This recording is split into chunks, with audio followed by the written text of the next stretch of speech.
할렐루야. 올겨울 성도님들의 집은 따뜻하십니까? 아멘. 집에 계실 때 평안함이나 안정감이 느껴지시나요? 네. 저도 이제 20살이 되고 나서 이제 대학 때문에 지방에서 올라와서 지금까지 서울에 살고 있는데 이제 10년, 이제 11년 차가 되어 가고 있습니다. 그 10년간 이제 그동안 살았던 집에 대해서 좀 이야기를 하면서 이 말씀을 좀 열어보려고 하는데, 가장 처음 대학교 4년 동안은 이제 기숙사 생활을 했습니다. 이제 되게 작은 방이었는데 저 잠옷실보다도 훨씬 작은, 한 잠옷실 한 절반 정도 되는 그 방에서 4명이서 같이 살았습니다. 처음에는 에어컨도 없었고 선풍기 하나로 이제 여름을 보냈고, 30년 넘게 쓰던 철제 침대와 철제 옷장을 그대로 저까지도 사용을 했습니다. 중간에 다행히 이제 리모델링해서 이제 매트리스도 바꾸고 에어컨도 생기고 해서 되게 쾌적한 생활을 나름대로 할 수 있었는데, 그때 뭐가 좋았는지 이제 그 좁은 방에 4명 4인실인데 막 6명, 7명씩 들어와 가지고 2층 침대에 4명이서 막 모여서 자고, 우리 고등부 전도사님도 저랑 같이 한 침대에서 자기도 하고 그런 시간을 보낸 적이 있었습니다. 또 다음으로 4년 동안은 이제 군대에서 생활을 했습니다. 이제 군대에서 첫 1년은 이제 훈련 받느라고 이제 옷도 별로 없고 군복만 입으면 되고 단체 생활을 하니까 별로 필요가 없었는데, 이제 자대 배치 받은 뒤로는 이제 3년 동안 이제 개인 숙소를 쓸 수 있게 되었습니다. 그래서 이제 처음 갖는 저만의 책상, 그리고 저만의 개인 침대, 그리고 저만의 옷장이 생긴 게 가장 좋았습니다. 너무 좋았는데 이제 방 배치도 제 마음대로 할 수 있었고, 또 밤에 이제 기타 치면서 찬양도 부를 수 있었고, 그런 시간이 있어서 너무 좋았습니다. 그래서 정말 사람 사는 것 같은 기분이 들었는데, 다만 한 가지, 위치가 군부대 안에 있었다는 거 빼고는 다 좋았습니다. 그래서 날마다 쓸고 닦으면서 제 공간을 관리했습니다. 이제 군대를 마친 이후에는 이제 친한 형님 집에 이제 얹혀서 같이 살았습니다. 이제 7평 정도 되는, 이제 둘이 살기에는 약간 비좁은 그런 원룸이었지만, 그래도 그 형이 좀 너그러운 마음으로 저를 받아주셔가지고, 또 얹혀 사는 만큼 또 좁고 그러니까 불편한 점이 있었지만 그래도 나름 잘 살아왔고, 지금은 또 좋은 기회가 생겨서 또 집다운 집에서 이제 이제 이제 집다운 집에서 이제 함께 친한 형님들 또 동생들이랑 함께 4명이서, 남자 4명이서 같이 살고 있습니다. 지금은 얹혀 사는 건 아니고 이제 당당하게 비용을 지불하고 그렇게 살아가고 있는데, 이제 남자 4명이서 살다 보니까 밥도 잘 해먹지 못하고 또 정리도 잘 못한 아들 4명이서 같이 산다고 생각하면 돼요. 그냥 거실 가도 아들방, 주방 가도 아들방, 화장실도 아들방. 그래도 누울 수 있는 공간이 있는 것만으로도 되게 만족하면서 감사하면서 살아가고 있습니다. 물론 그렇게 같이 살아가는 사람들이 있긴 하지만, 이제 고향 집을 떠나서 가족이 아닌 또 다른 사람들과 함께 살아가면서 느낀 것이 있다면, 그 집들이 어떤 구조를 가졌고 얼마나 넓고 얼마나 쾌적한 환경을 우리한테 제공하느냐가 행복을 허락한다는 건 아니라는 게 좀 많이 느껴졌습니다. 집이 가진 중요한 기능 중에 하나가 바로 소속감이라는 거였습니다. 그 소속감이 있어야 내가 거기가 우리 집이다라는 생각이 들고, 또 거기 있을 때 마음이 편안하고 또 진정한 쉼을 누릴 수 있다라는 거였습니다. 아무리 좋은 곳에 있어도 내가 이 집 소속이다 라는 마음이 없으면 편하지가 않습니다. 어디 가서 짐을 풀어놓기도 어렵고 뭐 하나 해먹기도 되게 어렵습니다. 하지만 여기가 내 집이다 라는 그런 마음이 강하게 있다면은, 그곳이 아무리 작고 누추한 곳이다 라고 해도 안정감을 느낄 수 있고 부족하더라도 행복하게 살아갈 수가 있습니다. 집이라는 공간이나 그런 가족이라는 공동체가 정말 중요합니다. 그렇죠? 네. 그 가운데 하나님이 함께 하시는 게 진정한 축복인 줄 믿습니다. 네. 이제 오늘 말씀을 보려고 하는데, 이제 오늘 말씀은 우리의 집과 우리의 가정에 하나님이 함께 하실 때 진정한 축복과 평안을 만족을 얻게 된다, 그런 말씀은 아니지만 오히려 우리 한 사람 한 사람이 어떠한 집이 되어야 하는가, 우리 마음이 어떠한 집이 되어야 되는가 대한 이야기를 조금 해보고 싶습니다. 요한복음 14장부터 16장까지 다루고 있는 전체적인 주제가 있습니다. 바로 보혜사 성령에 관한 것입니다. 성령님이 오셔서 하시는 일들, 즉 보호하시고 은혜를 베푸시는 것보다 더 중요하게 생각해야 할 게 바로 성령님이 오신다라는 것 자체입니다. 예수님은 우리에게 성령을 주실 것을 아버지에게 구하시고 아버지는 또 그 성령을 보내주십니다. 이 성령의 오심이 바로 요한복음 14장부터 16장까지의 중심 주제입니다. 과연 성령님은 어떤 길로 어떻게 오시고 어디에 거하게 되실까요? 성령님이 오실 때 우리 한 사람 한 사람이 어떠한 집이 되어야 하겠습니까? 이러한 관점에서 오늘 본문을 함께 살펴보며 은혜 나누길 원합니다. 요한복음을 계속해서 살펴보고 있습니다. 7가지 기적과 7가지 자기 선포, 예수님의 자기 선포를 통해서 예수님이 그분이 어떤 분인지, 그분의 자기 정체성을 드러내셨습니다. 바로 자신이 하나님께 보냄을 받은 하나님의 어린 양이며 믿는 이들에게 영원한 생명을 수여하신, 직접 주실 수 있는 분이라고 자신을 소개하시는 거였습니다. 7가지 기적은 포도주로부터 나사로의 부활까지 그것을 통하여서 모두 보여주셨고, 나사로의 부활은 특별히 궁극적으로 예수님이 걸어가실 십자가의 죽음과 부활을 보여주신 사건이었고, 나사로에게 생명을 허락해 주신 것처럼 믿는 이들에게 진정한 생명을 주시는 분이다라는 것을 보여주셨습니다. 이제 자기 계시도 2가지만 남겨놓고 있습니다. 바로 길과 진리와 생명, 그리고 참 포도나무 2가지만 남겨놓고 있습니다. 이 남은 2가지, 특별히 요한복음 14장에서 16장 사이에 있다는 것을 우리가 염두에 두면 좋겠습니다.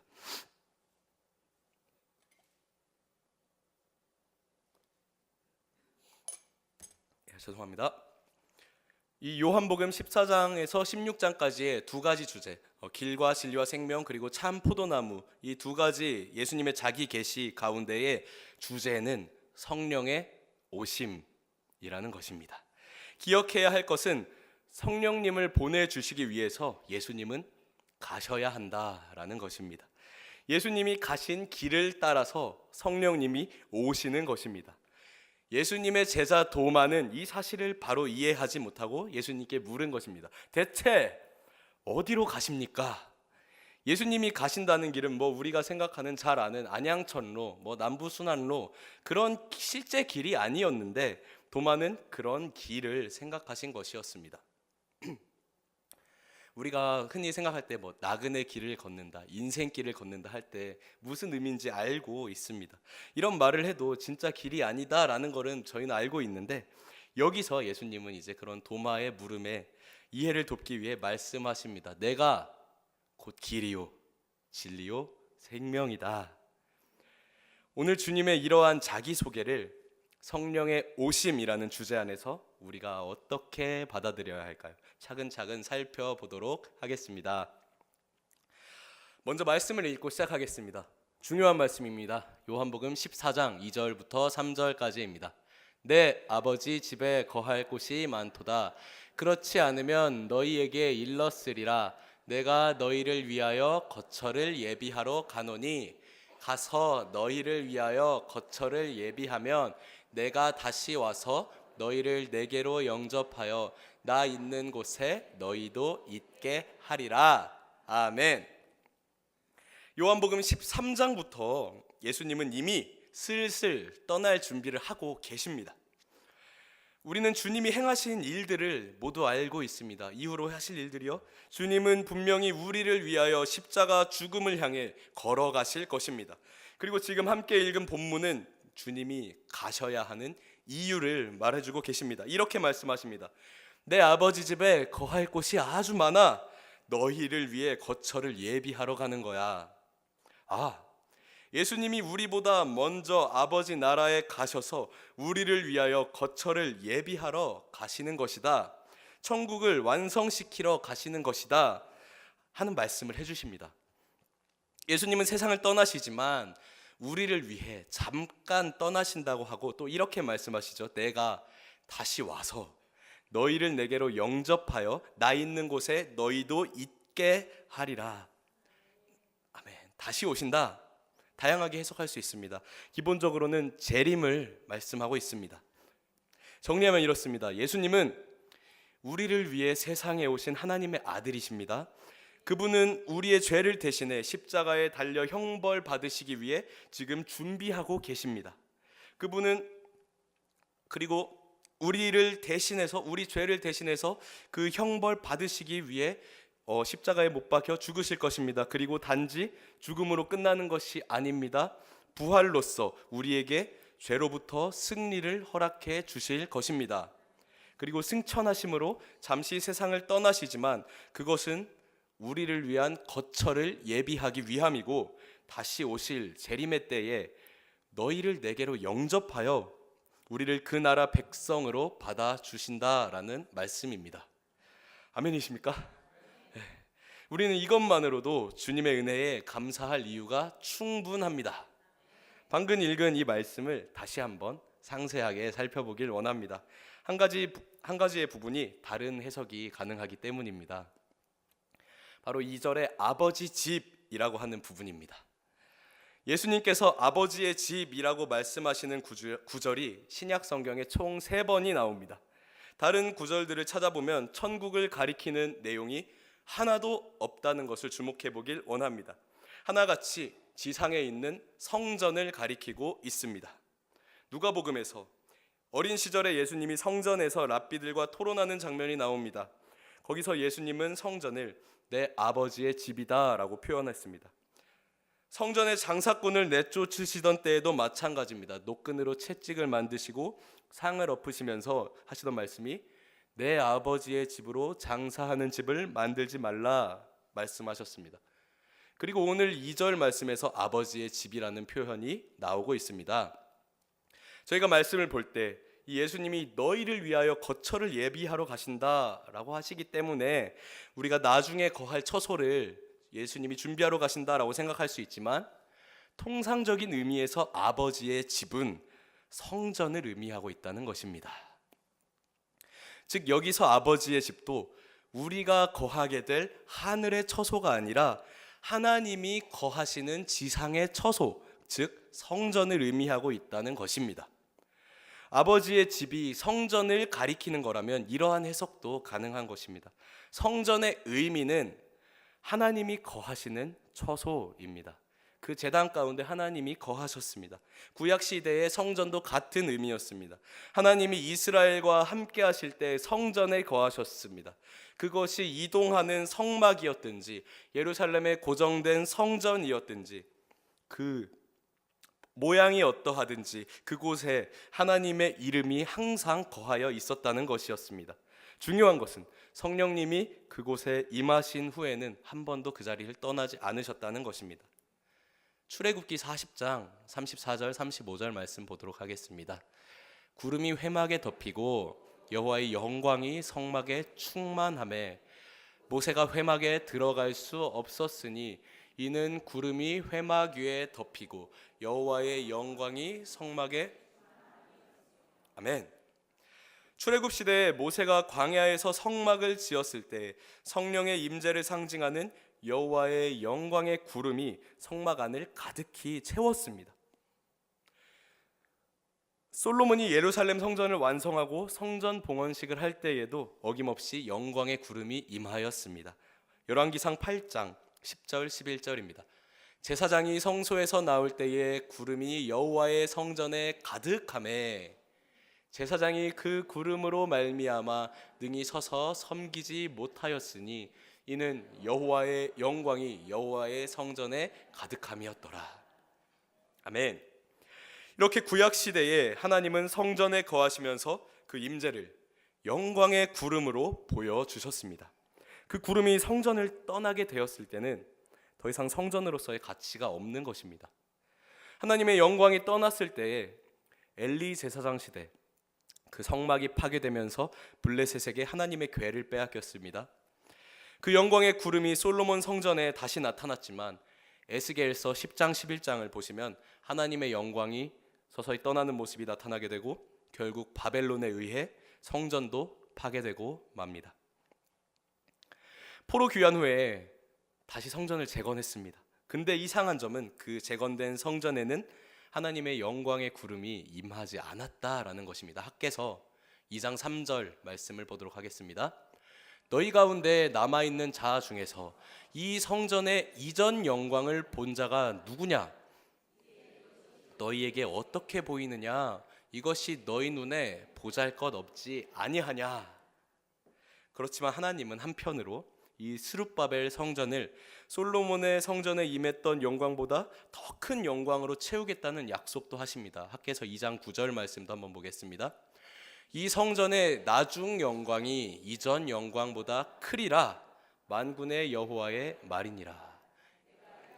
평강을 주리라. 말이니라. 아멘.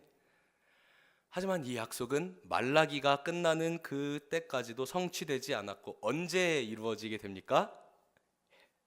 잘 알고 계시듯이 성육신 예수님이 진정한 성전으로 이 땅에 오셨을 때 이루어지게 됩니다.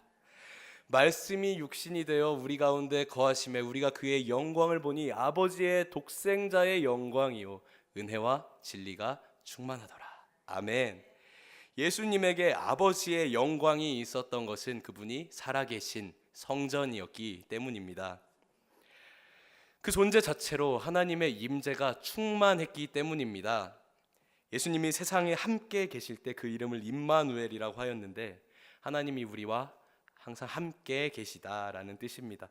하나님의 영광이 구약시대의 성막과 성전을 거쳐 바로 살아계신 성전 예수님으로 이어져 온 것을 보았습니다. 이렇게 주님은 그 선택하신 백성들과 항상 함께 하셨습니다. 그리고 오늘 본문에서 그 예수님은 이제 떠날 준비를 하고 계십니다. 주님은 떠나가심으로써 아버지의 집, 즉 너희를 위한 거처를 예비하시겠다라고 말씀하십니다. 그리고 요한복음 14장부터 16장까지의 주제는 성령의 오심입니다. 성령님이 오시기 위해서는 예수님은 가셔야 합니다.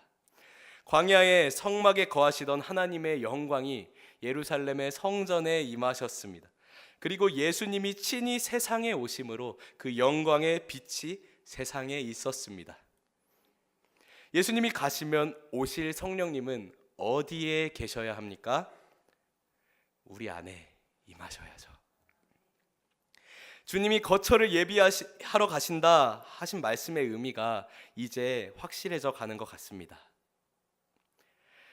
아버지 집에 저 천국에 가셔서 우리가 나중에 거할 장소를 준비하러 가신다라는 말로 해석할 수도 있지만 오히려 지금 하나님이 오셔서 거할 처소로 우리를 하나님이 거룩한 성전으로 하나님이 거할 거룩한 성전으로 일으키러 가신다라는 말씀이라는 것입니다. 우리가 거룩하기 위해서는 예수님이 어떠한 길을 걸어가셔야 합니까? 희생의 길 걸어가셔야 하는 것입니다. 그래서 예수님이 가시는 길은 바로 십자가 죽음의 길을 의미합니다. 예수님이 가심으로 우리가 거룩한 성전으로 새로운 성전으로 변하게 되는 것입니다. 예수님이 가시는 그 십자가 죽음의 길이 곧 진리와 구원의 길입니다. 그래서 진리의 영이신 성령님이 오실 때 특별히 어디에 거한다 말씀하시냐면 주님을 믿고 주님을 영접한 자와 함께 거하시겠다 말씀하십니다. 세상은 능히 알지 못하나 믿는 자들 가운데 친히 함께 계심으로 우리가 주님을 보고 알게 되는 것입니다. 요한복음 4장 17절 말씀. 여자가 잘못했네요. 네, 다시 하겠습니다. 14장 17절인데 제가 읽어드리겠습니다. 그는 진리의 영이라 세상은 능히 그를 받지 못하나니 이는 그를 보지도 못하고 알지도 못함이라.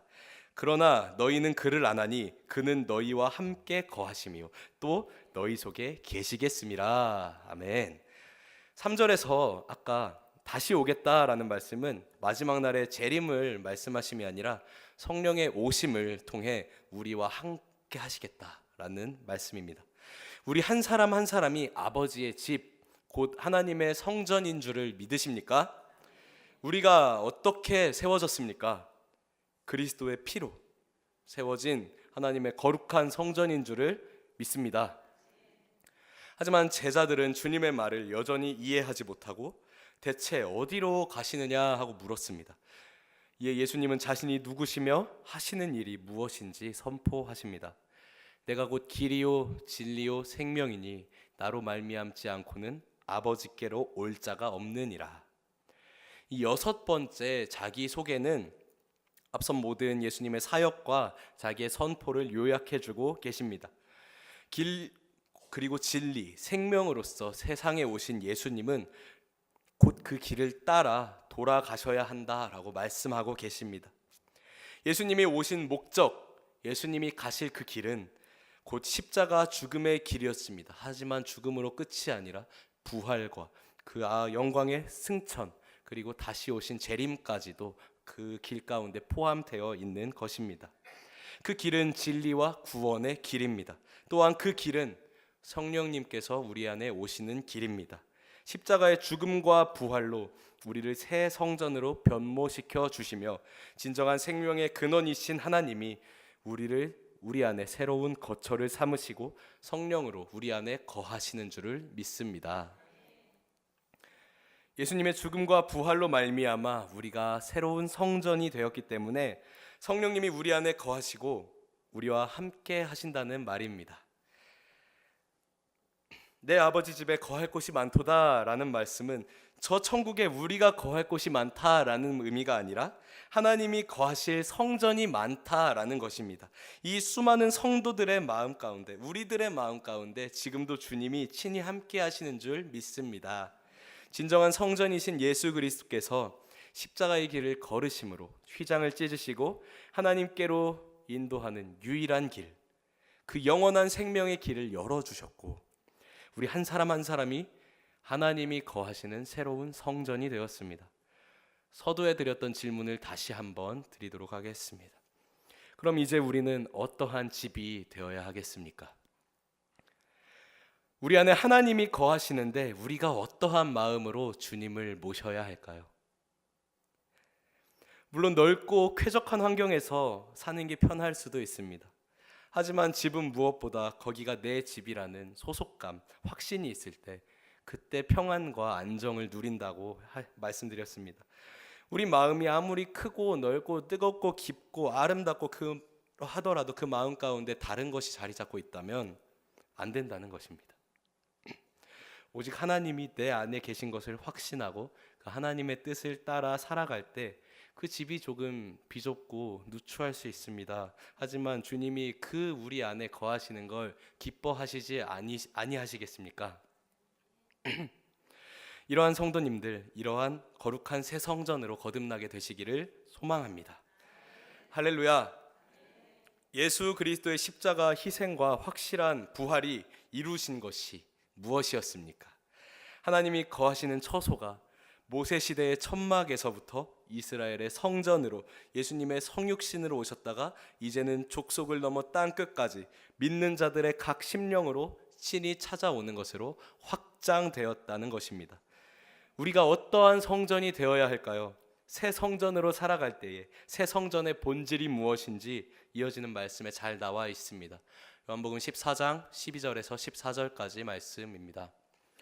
내가 진실로 진실로 너희에게 이르노니 나를 믿는 자는 내가 하는 일을 그도 할 것이요 또한 그보다 큰 일도 하리니 이는 내가 아버지께로 감이라. 너희가 무엇을 구하든지 내가 행하리니 이는 아버지로 하여금 아들로 말미암아 영광을 받으시게 하려 함이라. 내 이름으로 무엇이든지 내게 구하면 내가 행하리라. 아멘.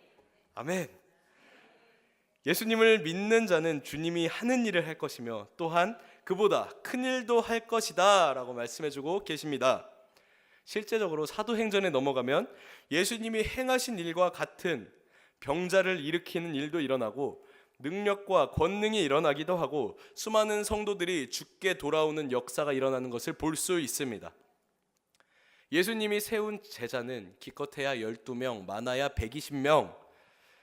사도행전에서는 초대교회에서 3,000명, 5,000명 더 많은 숫자가 회개하고 돌아오는 걸 볼 수 있습니다. 어떻게 주님을 따르는 제자들이 예수님이 하신 일보다 더 큰 일을 행할 수 있었습니까?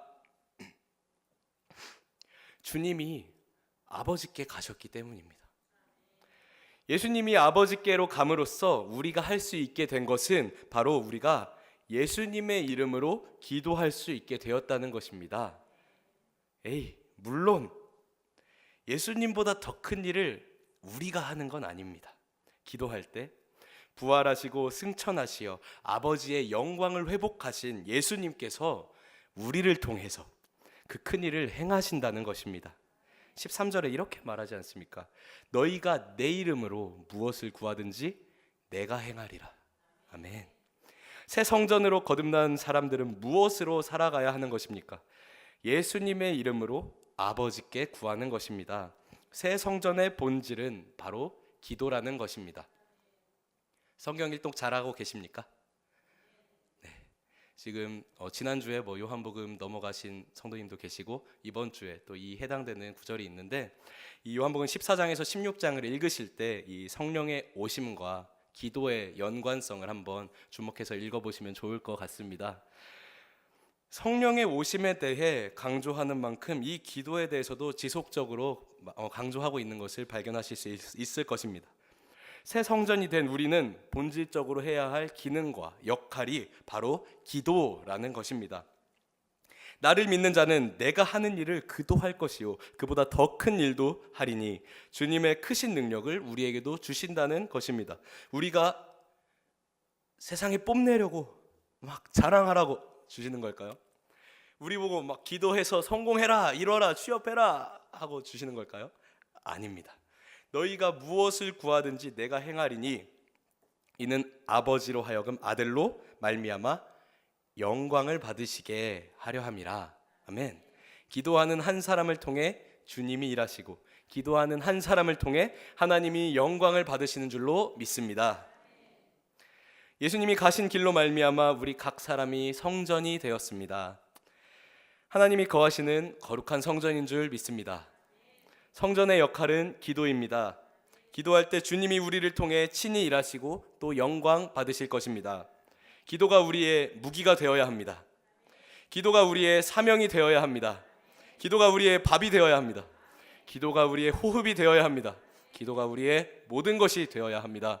저도 어렵습니다. 저도 잘 못합니다.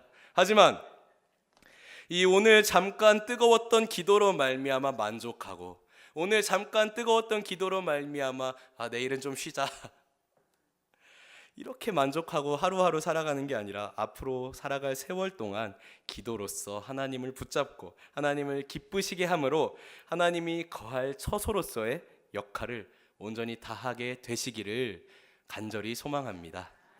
그런 저와 여러분이 되시기를 바랍니다. 기도하시겠습니다.